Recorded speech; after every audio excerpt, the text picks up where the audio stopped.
Alright, so now we're going to talk a little bit about Lucky's sabotages. There actually weren't that many in the game. There weren't as many as there were supposed to be because the team actually ended up sabotaging themselves a lot more often. But I'm going to walk through each mission and let you know where Lucky's sabotages came into play. So the first mission, which was the scavenger hunt, there wasn't any. In the second mission, Lucky was going to inadvertently pop a balloon after it had already been popped, but Gap did it after about 10 minutes into the mission, which really caught me off guard, and I'm sure it caught a lot of people off guard.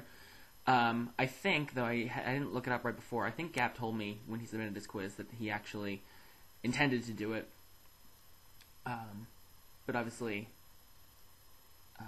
Lucky did not get the chance to sabotage in that mission. In the cooking mission, he deliberately went slowly, but everybody went really slowly in that mission, so it probably slid by pretty undetected, and that cost, that certainly contributed to making sure that the team got nothing. He didn't participate in the card matching game, which was the fourth mission. In the egg game, he played along because he didn't want to draw any attention to himself, but then a lot of people ended up destroying their eggs at the end of the mission, so a lot of money was definitely lost during that one. Frigid Fairy had a very interesting situation where Lucky and Click, of course, at the time had the shortest travel time, and so he seemed to be the person most logical to use as the ferry between both sides of the river. They posted about almost simultaneously, about 10 seconds apart, and Lucky noticed that, but pretended like he didn't actually notice it for a little while, and that was able to kill about an hour, hour and a half, and then he didn't get off the sled for about 2 hours after he was already done. So that killed a little bit of time, and it certainly wasn't the only factor that contributed to you guys losing that mission, but you did lose that mission and didn't earn any money. Lucky didn't participate in the gumshoe game, which was where it was the game that was like Clue, and Smithy was the Clue person in control.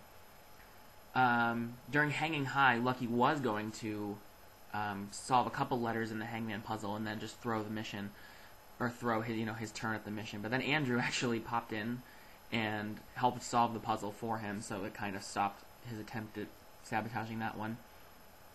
In the Incineration Incentive, which was the burning of the boxes game, Lucky was going to take a cash box and burn it, or take the exemption box and keep it for himself. But then Scorp posted his belief as to the contents of every box, which ended up costing the team everything. It didn't really matter who had picked what, because Scorp actually cost the team all the money on that one. I don't know if that was inadvertent or not. Perhaps it wasn't. Maybe it was an attempt to draw some attention to himself. In the Jelly Beans mission, he gave all of his Jelly Beans to GBC. I think GBC had actually been scoring fairly well on quizzes at that point. But he also volunteered for it, so it didn't look that bad. During the bag stealing game, Klepto Kerfuffle, Lucky stole the bags, and of course, in order to win the money, the bag had to remain with the people who originally kept them, who originally had them. So that he certainly contributed there to taking away some money from the pot. And then during the laundry list game, where they had to drop the loads of laundry, and they could complete the load of laundry or send it out the side pipe to earn an exemption, Lucky was going to destroy some of the loads of laundry, but he only got one done, and Andrew threw it down the chute at the end, so it ended up costing you guys all your money anyway.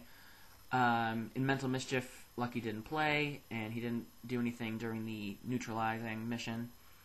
Oppressive Orbs got solved very quickly by the group, which caught everybody off guard, especially me. So Lucky really never had the chance to do anything during that one, or during the prison game, because after Mega Man played the blocker and cost the team $5,000, Fishy then just gave himself the exemption, which ended the mission immediately, so you ended up with a net loss of $5,000 actually in that mission. During Quiet Quest, he made a deliberate misstep so that he would make a little more noise than was necessary, but you guys ended up holding it together so that he was able to, you guys were able to earn the money in that mission, even though he tried to inflate your sound level. There wasn't any attempted sabotage during the role reversal game, where Scorp designed the mission pretty much, and you guys had to run the obstacle course.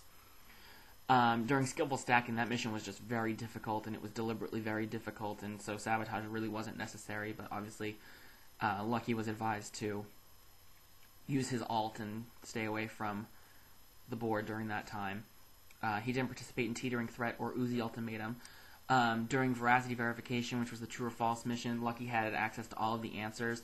In that mission, he decided to win money for the team and stole the exemption so that somebody, everybody would be on the chopping block in that round.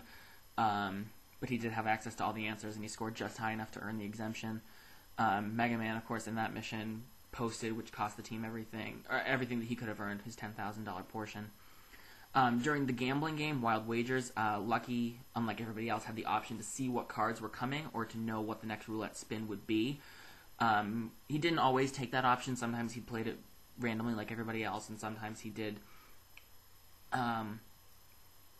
quote-unquote cheat a little bit to know what was coming. And when he saw how much Scorp had earned, and I should point out that it was actually Scorp was the person who earned $2,500 for the pot in that mission by pointing out that I had made a mistake. I want to give him credit for that finally now that I couldn't before, because Lucky and I sort of planned this sabotage out. But it was Scorp who earned the extra $2,500. After he saw what Scorp had earned, he wanted to earn a little bit more just so he wouldn't look suspicious by earning less or earning a negative amount, so he earned a very small amount.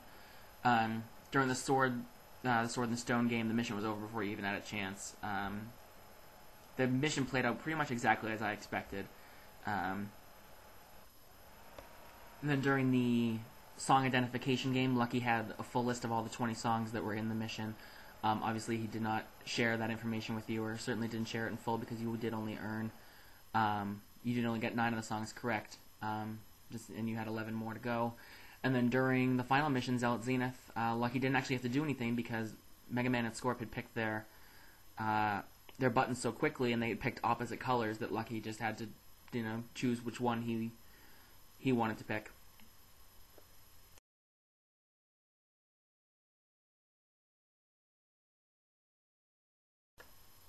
And then finally, I figured I would conclude this finale show with some fun facts about other players in the game, and some interesting things that happened during quizzes.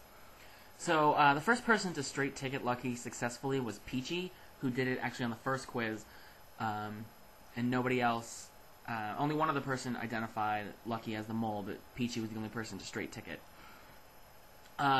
Very interesting, despite winning the game, Mega Man scored 0 on 2 consecutive quizzes. He was the only person to do that on Quiz 3 and Quiz 4, and he only remained in the game because in each of those rounds, one person, I think it was just one each time, one person didn't submit the quiz, which, as you guys know, was an automatic -1. So Mega Man could have been out of the game on multiple occasions by scoring 0 on 2 consecutive quizzes. He just got very, very lucky. Beginning with the first quiz, Click IMB answered Lucky to the 10th question of every quiz from quiz 1 through 5. From quiz 3 through 5, he had a perfect score. He was straight ticketing Lucky every single time. But then he was eliminated in round 6 because he failed to submit a quiz. So he was definitely a very big threat. After guessing Lucky's name as part of a casting a wide net strategy as opposed to straight ticketing, in quiz 3, Scorp never scored higher than a 5 on any quiz for the remainder of the game. Until the most recent quiz, which had 20 questions. But on a 10-question quiz, Scorp never scored higher than a 5 again. During the 12th quiz, Scorp and Andrew both assumed that the other was the mole, which made for a very interesting showdown at the end. Each person straight-ticketed the other one, and it just so happened that characteristics associated with Andrew happened to outnumber characteristics associated with Scorp in the questions for that round, so Scorp advanced and Andrew was eliminated in 3rd place. Mega Man failed to submit a quiz in round 8. He was the last person to actually not submit a quiz. He could have been eliminated, but Lucky, who at that point, when 2 people don't submit quizzes, Lucky has the opportunity, or the mole has the opportunity to decide which one goes, and Lucky chose to eliminate Bob the Blob instead. And then after failing to submit that quiz, Mega Man successfully straight-ticketed Lucky on every quiz up afterwards. Before he was eliminated in round 9, the majority of people in the game believed Smithy was the mole, and then Scorp was the next biggest assumption. From quiz 6 through 12, the only person who picked Lucky as the answer to the 10th question, which is who is the mole, was Mega Man. And aside from Mega Man 7 times doing it, Lucky was only chosen as the answer to the 10th question in 10 other submissions. So only 17 times out of 104 quizzes, which is actually pretty good, was Lucky identified as the mole, and most of those times were by click early in the game. And that's going to do it for the Mole Deception Among Us finale show and for Mole Deception Among Us in general. You can find the archives of the game on survivorboard.webs.com, along with the archives of everything else. You can find the Survivor League on there. So again, congratulations to Mega Man and Scorp for making the finals, and thanks again to Lucky for being a great mole. I've had a lot of fun with this game. I hope you all did too, and maybe I'll give it another try in late spring, and we can have some more fun with this again. All right, take care, everybody. See ya.